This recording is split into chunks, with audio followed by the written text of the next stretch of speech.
Selamat malam teman-teman semua. Terima kasih bisa hadir. Gebi, Aldo, Irma juga Faisal. Kita diskusi sebentar seputar penjajakan pendalaman orang yang akan berumah tangga, tapi juga yang sedang memasuki rumah tangga. Bahkan yang sudah lama berumah tangga kadang-kala luput dari pemahaman yang mendasar ini. Sejenak kita beberapa waktu ke depan diskusi hal-hal mendasar tentang seputar kehidupan berumah tangga. Untuk itu, yuk dimulai dengan doa dulu. Siapa yang jadi lawan doa kita? Faisal. Kita berdoa. Ucap syukur Tuhan, kebaikan kemurahan Tuhan. Pada saat ini kami akan berbincang-bincang melalui hamba-Mu, akan memberikan pemahaman, diskusi, pembelajaran dalam dasar-dasar rumah tangga. Berkati hamba-Mu, hikmat Tuhan turun atas hamba-Mu ini. Di dalam nama Tuhan Yesus Kristus, haleluya. Amin. Baik. Teman-teman, berumah tangga itu ibarat perjalanan. Jadi kalau kita berjalan jauh, kita punya teman perjalanan, seperjalanan. Jadi teman itu sangat menentukan dengan siapa kita berjalan. Karenanya akan nyaman jika kita berjalan dengan teman yang memang benar-benar nyaman. Tapi dengan orang yang nggak nyaman, yang nggak enak diajak jalan, jangankan jalan jauh, jalan dekat pun males ya. Tapi kalau ini berumah tangga bukan bicara jalan dari sini ke Bandung, dari Jakarta ke Surabaya, bukan, tapi ini adalah perjalanan sepanjang hidup. Kemanapun akan berjalan bersama. Untuk itu yang pertama-tama Alkitab mengajarkan juga, janganlah engkau menikah dengan orang tidak percaya. Nah, tentu kita sepakati bahwa setiap orang tentu percaya dengan Tuhan. Dengan konteks berbeda mungkin. Setiap orang pasti percaya dengan Tuhan. Bahkan saya mensinyalir orang yang paling ateis sekalipun sebenarnya percaya dengan Tuhan. Yes, hanya saja mungkin cara percayanya berbeda. Ini mohon maaf suka batuk-batuk Faisal, nanti lain kali nggak batuk lagi. Ya, batuknya kalau direkam. Baiklah, orang ateis itu dia percayanya Tuhan sekali waktu dia mengalami hal yang mentok ya, deadlock atau sakit penyakit atau menjelang ajal, dia akan berpikir ada satu yang ditakutkan, bahwa takut dengan satu kuasa yang melebihi dirinya. Karenanya saya sepakati bahwa setiap orang percayalah dengan Tuhan ya, takut akan Tuhan. Namun yang pertama lebih penting adalah jangan menikah dengan orang tidak bisa dipercaya. Artinya yang kamu Aldo nggak percaya kepadanya, Gebi nggak percaya kepadanya, demikian juga sebaliknya ya.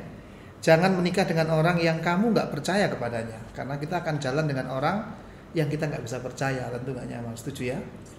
Demikian juga sebaliknya, jangan juga berjalan, demikian juga jangan menikah dengan orang yang tidak percaya kepadamu. Maka kata-kata percaya lebih penerapannya adalah bisa dipercaya dan mempercayai. Nah ini yang sebenarnya menjadi landasan-dasar percaya. Makanya kepercayaan itu ibarat pondasi kalau mendirikan rumah. Pondasi nggak boleh dirusak. Jangan sekali-kali merusaknya. Itu harus dijaga, dirawat. Sepakat ya? Okay. Yang pertama. Jangan juga menikah dengan orang yang berjanji bahwa aku akan berubah nanti kalau saya sudah menikah. Ada yang janji begitu nggak? Sampai saat ini belum. Nah, nggak ada lah ya. Jadi ada kebiasaan buruk yang memang harus berubah, dimulailah berubah. Mulai sekarang. Mungkin nggak bisa berubah 100% ya, berangsur mulai berubah. Jangan berjanji bahwa nanti aku udah menikah akan berubah. Yang ada begitu menikah malah parah. Jadi jangan menikah dengan orang yang berjanji aku akan berubah kalau aku sudah menikah. Ada banyak ya, jangan juga menikah oleh karena hal-hal materi ya, kekayaan atau lahiriah lah, cantik atau ganteng itu boleh, tapi bukan itu yang utama. Karena itu sekali waktu akan hilang. Tapi sekali waktu bisa datang. Cantik ganteng akan berakhir. Setuju ya? Setuju. Sederhana sekali dasar untuk menikah itu hal-hal yang mendasar. Jangan juga menikah hanya karena keinginan seksualitas. Karena banyak orang melandaskan pernikahan dari seksualitas, itu loh seolah menggebu-gebu, akhirnya kecewa begitu rumah tangga. Banyak orang ternyata berantakan karena apa yang diangan-angankan nggak dapat. Tapi dasar tetap adalah tadi percaya. Saling mempercayai ya, saling melayani. Bukan karena harta, bukan karena ada apanya, tapi apa adanya menerima. Nah, saling menerima, saling melayani, saling percaya ini tumbuh. Yang mendasarnya cinta juga. Mencintai. Cinta juga harus dipupuk, rasa percaya juga dipupuk. ibarat pohon dia akan tumbuh dan membuahkan banyak hal. Itu karenanya masing-masing harus kata-kata saling, ya, saling, kata saling apa Alkitab di dalam Efesus pasal yang kelima ayat 21, saling merendahkan diri, saling menghormati, saling melayani. Jadi saling itu berpikir bagaimana aku bisa membuat orang lain itu senang. Nah, ada pertanyaan sekarang ini. Seringkali saya dipertanyakan oleh banyak orang ketika ngajar, tapi juga saya juga akhirnya bertanya kepada orang yang saya ajar juga. Nah, hari ini saya coba diskusi agak krusial. Baik ini Pak Isal, Irma, dan Gebi dan Aldo ini yang hari ini diskusi. Berbicara tentang saling, bicara tentang rumah tangga kan bicara tentang akan hidup berdua. Alkitab mengajarkan bahwa dasar selain percaya adalah laki-laki dan perempuan. Maka laki-laki dan perempuan itu akan meninggalkan ayahnya dan ibunya dan menjadi satu dengan istrinya. Artinya dengan istrinya, istri yang satu dengan suaminya. Karena Alkitab mencatatnya laki-laki lah yang menjadi penyebutan, tapi sama, perempuan yang meninggalkan, laki-laki yang meninggalkan. Teman-teman, menurut teman-teman ini meninggalkan ini apa yang teman-teman tahu? Apa? Gak tahu? Meninggalkan Ayahnya dan ibunya itu meninggalkan bagaimana? Bersatu, supaya kita bersatu, dua jadi satu. Kok meninggalkan orang tuanya itu artinya apa? artinya kan udah memiliki tanggung jawab sendiri. Baik. Ya, memiliki tanggung jawab sendiri. Sehingga Karena dia udah berubah tangga, memulai hubungan yang baru dengan istrinya, dia harus meninggalkan zona nyaman yang sebelumnya dirawat oleh orang tuanya. Baik. Jadi dia akan pindahlah dari, nggak mungkin kan bersama lagi dengan orang tuanya. Aldo sama? Meninggalkan haknya dirawat sama orang tua. Nah, saya simpulkan. Haknya dipelihara oleh orang tua. Oke, saya simpulkan saja. Dari jawaban ini juga nggak salah, artinya belajar untuk tanggung jawab, tapi lebih tepatnya kata-katanya untuk mandiri. Mandiri. Belajar mandiri, tidak lagi bergantung pada emak-emak ya atau bapak-bapakan gitu ya. Jadi dikira kata mama aku begini, kata papa aku begini, tidak, tapi kata kalian berdua, kata Faisal dan Irma.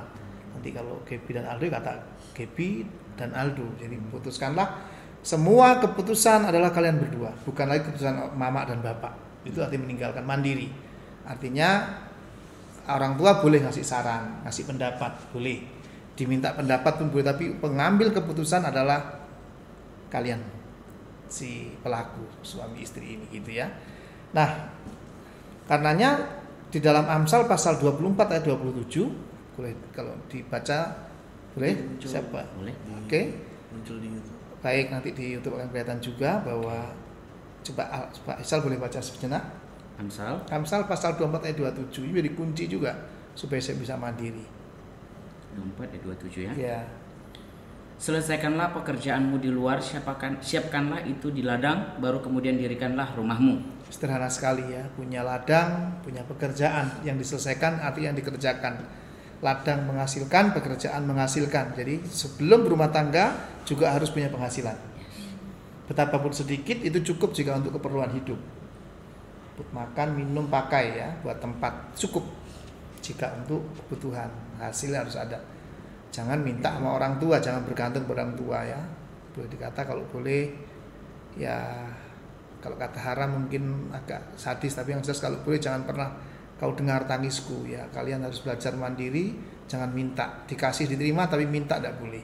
Karena apa? Sekali you minta, you akan diintervensi. Orang tua merasa kalian belum siap, maka bekerjalah sehingga mandiri. Orang tua tidak akan menuntut untuk juga diberi, tapi setidaknya kalian mandiri, cukup buat kalian, tidak menyusahkan.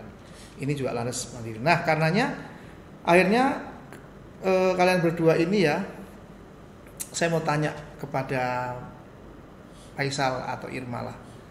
Mungkin Faisal dulu. Pertama-tama, kamu mengenal Irma sungguh-sungguh? Yes, saya bersungguh-sungguh. Kalau gitu kenal ya, harus saling kenal dulu. Dan mengenal ini minimal saya coba 2 lah atau 3. Apa yang kamu paling sukai dari Irma? Pernah ngobrol belum? Aku suka ininya gitu. Ya, Apa 3 aja coba sebutkan. 3 ya. perhatiannya. Perhatian, wow. Betul. Terus Kemudian yang saya lihat memang kecantikannya juga. cantik, Saya anggap dia apa sangat cantik. namanya juga disukai. Tapi cantik sepakat sekali waktu pasti melorot. Yes, Bahkan mungkin yang betul. lebih cantik ada ya, tapi itu cukup lah. Satu Awal-awal lagi, suka kan seperti itu ya kan. satu Iya. lagi yang paling membuat Cantik. kamu tertarik apa? Dia memilih saya. Karena dia mencintai Yes, kamu ya. mencintai Itu saya. dasarnya oke lah, sederhana sekali sih. Yes. Gak apa-apa. Kalau yang kamu nggak sukai, minimal 2 lah.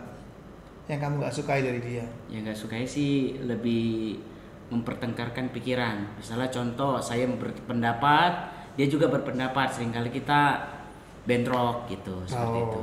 Pendapat dengan pendapat nggak harus bentrok dong. Iya, Kan betul. saling menghargai pendapat dong, Betul. mendengar gitu ya. Tapi ya oke lah. Artinya dia suka berpendapat. Kamu senang kalau ada cewek yang nurut nggak berpendapat. Yes. Wow, Betul. luar biasa. Karakter. Ada satu lagi yang nggak suka? Selain suka berpendapat terus dia? Lebih harus mengerti suami lah gitu.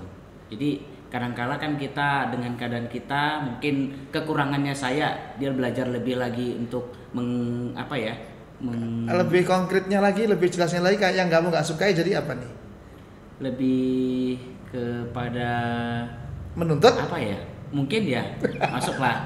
Karena Baik. sebagai istri kan pasti banyak hal yang dituntut oleh sebagai kepala keluarga ya. Baik. Wajar-wajar saja, Oke. sah-sah saja. Oke. Kamu pernah ngobrolkan ke Irma Pernah? yang Pasti. kamu sukai dan kamu tidak sukai? Pasti Pasti pernah. kita ngobrol sih. Oke. Irma, yang kamu sukai apa sih? Yang pertama yang saya sukai dari sosok Bang Faisal itu dia bertanggung jawab. Tanggung jawab. Kedua, cintanya itu besar ya. Dia penyayang banget. Penyayang dan Penyayang cintanya banget. besar. Iya. Apa ya? Kayak aku dapetin dari dia lah gitu ya. Kemudian yang ketiga, yang aku suka dari dia itu adalah orangnya aktif. Aktif. Aktif Ya. gitu ya. Istilahnya royal juga nih sama kita. Perempuan kan tuh seneng ya kalau diroyalin ya. Istilahnya apapun dia lakuin. Istilahnya Oke. excited ngelakuin hal Siap. itu senang ya. Terus kemudian tadi Kamu sering komunikasikan ke Faisal juga yang kamu suka ini. Pasti. Supaya ini kalau kita tahu aku suka ini nih akan dikembangkan. Ini masih 3 dipertahankan. sebenarnya. Ya kan ini 100 minimal lagi. aja. 100 aja masih. Yang kamu banyak. nggak sukai dari dia? yang saya tidak suka atau yang perlu diperbaiki lagi. Ya. Lebih dominan ya. Kalau kita Dominan. ngobrol tuh dia lebih ini banyak ya namanya apa ya? Harusnya perempuan tuh yang banyak ini. Dia bisa lebih banyak memberikan masukan-masukan. Itu mungkin kita rasanya pengen didengar gitu ya. Itu yang kurang suka. Kemudian satu lagi yang saya kurang suka sama dia orangnya ini sih ya. Apa namanya? Lebih ceroboh. Ceroboh. Iya, dalam segala hal Gegabah, ya. itu gegabah. Gak apa-apa, yang penting dikomunikasikan hal yang saya tidak suka dan yang saya suka, sering komunikasi supaya kita boleh bertahankan. Benar. Betul, betul. Karenanya kalau ini sebelum nih si Aldo dan Gaby, Aldo kan ini berteman sama Gaby lebih dekat. Calon lah. Kira-kira ya kalau kamu yang kamu suka dari Gaby apa? Yang pertama berapa nih? Ya terserah 2 atau 3 lah. 3 aja ya. Ya 3 deh. 1 Satu, kalau diajak ngobrol nyambung kita. nyambung, Satu frekuensi. komunikatif ya. Oke, yang kedua Yang kedua dia bukan terima sih, dia menyukai apa adanya. menerima apa adanya. Iya. Dengan muka pas-pasan. Yang ketiga mungkin Yang ketiga dia penyabar. Dia sabar. Wow. Wah, luar biasa. Yang kamu nggak suka dari dia? yang nggak suka mungkin suka marah. Tadi sabar, tapi sekarang marah. Jadi gimana ini yang kayaknya kurang jelas nih. Nggak Ngambek. suka, bukan sabarnya itu sabarnya ya itu mau maafin terus, tapi suka ngambek. Suka marah ya. Iya. Tadi sabar sebenarnya, tapi suka marah gitu. Ini masalahnya. Baik, yang satu lagi yang nggak suka atau mungkin atau 3?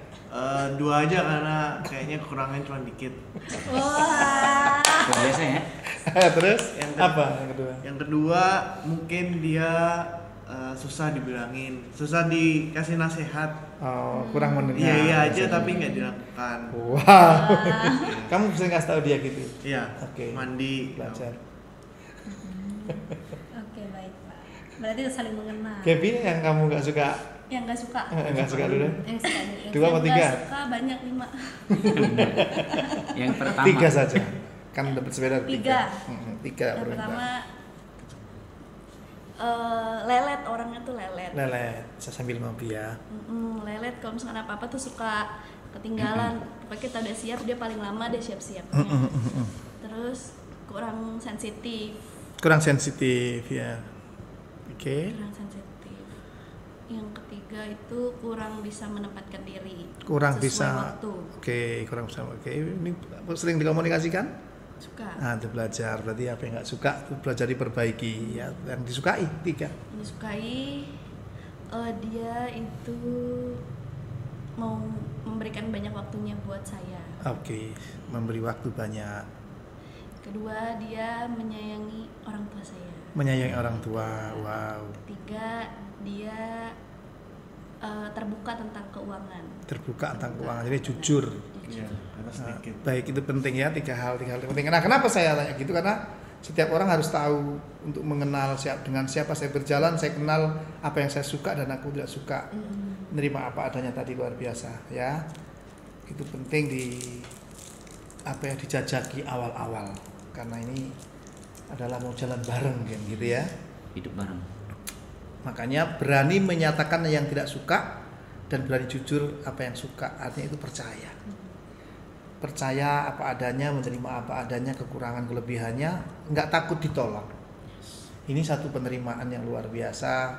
Nyari yang sempurna tidak ada. Ya. Manusia tidak ada yang lahir sempurna, tidak ada. Karenanya pasti ada kekurangan. Mau nyari yang sempurna kayak apa tidak ada, tapi yang bisa diajak jalan bareng, percaya tadi. Nah, karenanya mengingat tadi kita bicara tentang mandiri, bicara tentang mencintai, melayani, meninggalkan ayah dan ibunya tadi gitu ya. Saya mau nanya nih penting sebelum kita akhiri dalam perbincangan hari ini. Besok kita akan sambung lagi di topik yang berbeda. Saya mau nanya tentang meninggalkan ayah dan ibunya. Faisal, Irma, Aldo dan Gebi. Aku sering ditanya ketika aku ngajar, ditanya, suka iseng orang nanya. Jika ayahmu dan ibumu sakit atau tenggelam, mana yang kamu akan tolong, istrimu dulu atau suamimu dulu atau orang tuamu dulu?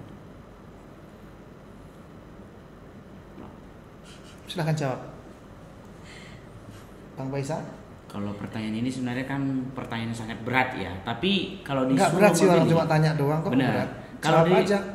Kalau suruh memilih sih kita akan pilih istri kita. Betul. Karena Anda sedang bicara di depan istri? Iya, bukan juga sih. Oh. Karena begini ya, ini sebenarnya beragam. Enggak cukup aja, enggak usah Oh. dijelaskan, kok jelaskan panjang, enggak bisa di closing. Irma, siapa yang kamu akan tolong duluan?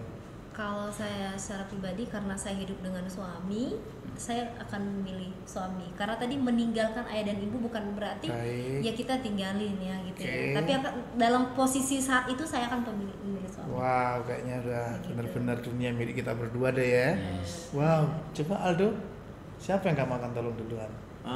Calon istri saya. Waduh, Nanti setelah calon istri saya selamat, calon istri saya nyelamatin orang tua saya. wow, Sama sayanya. ngeri. Gebi?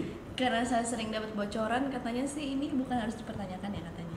Ya enggak boleh, kalau kamu sendiri gimana Oh, pikiranmu? kalau saya untungnya calon suami saya bisa berenang, bapak saya bisa berenang. Bukan, ini kan untuk menolong mana yang berbeda. Sakit lah nggak begitu, mana yang kamu akan tolong duluan? Sakit ya.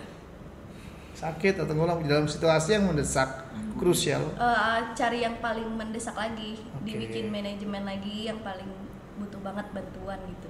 Baik, dari semua ini saya menjaga satu perenungan sebenarnya. Ini menjadi perenungan ketika saya ditanya, saya menjawab hati-hati. Dan saya belajar untuk merenungkan, kebetulan saya mengalaminya. Dan saya menjadi satu jawaban. Jawaban saya belum tentu paling benar, tapi setidaknya untuk diri saya, ketika saya jawab ini tidak terbantahkan sih. Begini teman-teman, antara orang tua. Sebelum lanjut, jangan lupa klik like, komen, dan subscribe. Begini teman-teman, antara orang tua, ayahmu dan ibumu dan istrimu dan suamimu ya, itu tidak ada yang lebih penting. Semuanya penting. Sama-sama penting. Jadi jangan salah paham, kata-kata meninggalkan ini benar-benar bukan berarti abai. Ya, bagaimana bahwa mereka bukan tandingan. Suamimu, istrimu dengan orang tuamu bukanlah tandingan yang diperbandingkan. Jangan sekali-kali. Pertanyaan ini konyol. Baru bertanya sudah konyol, jawabannya juga kadang-kala konyol. Kok istriku dulu, nanti istriku selamat baru ibuku, ya matilah ibu. Ya, ini tidak benar. Jadi bagaimana jawaban yang paling menurut saya adalah kedua-duanya saya akan selamatkan. Kalau harus memilih, mereka bukan pilihan yang saya harus pilih. Dua-duanya saya harus berlaku sama. Seadil-adilnya saya harus tolong, begitu ya.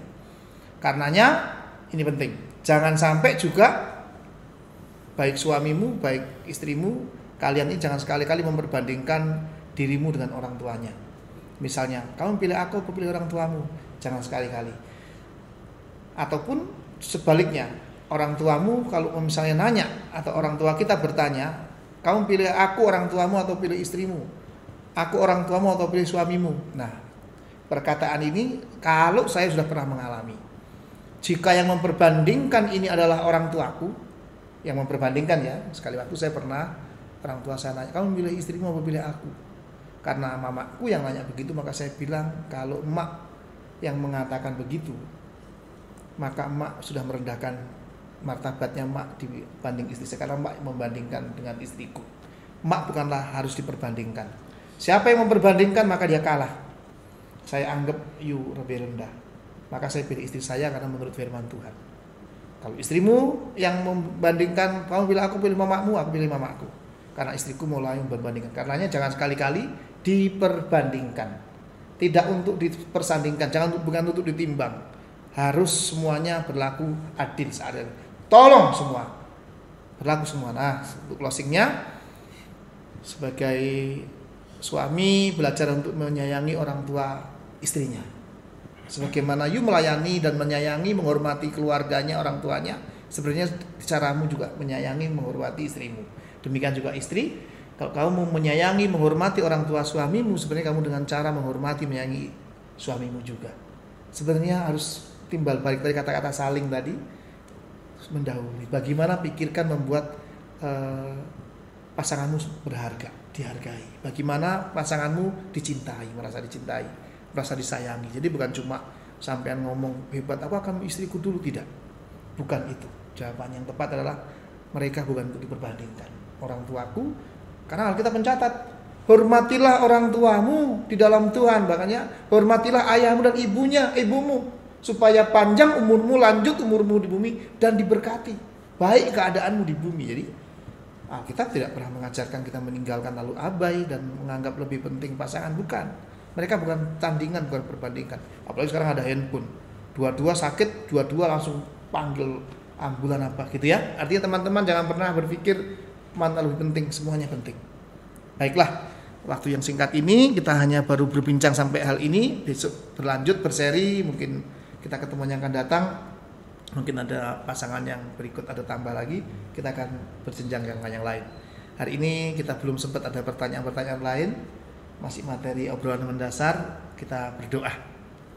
Saya akan berdoa. Bapa di surga, terima kasih kami bersharing singkat supaya ini boleh menjadi berkat buat hamba-Mu, buat anak-anak hamba ini, tapi juga buat besok yang mendengar, hamba Tuhan yang lain juga yang mendengar YouTube ini, diberkati dengan dasar-dasar pemahaman tentang kehidupan, menjalin hubungan rumah tangga, pasangan hidup, teman seperjalanan sepanjang hidup, supaya sungguh tercipta harmoni, keindahan, cinta kasih yang tidak berujung, yang terus sampai akhir, sampai maut memisahkan. Terima kasih, di dalam nama Yesus kami berdoa mengucap syukur. Haleluya.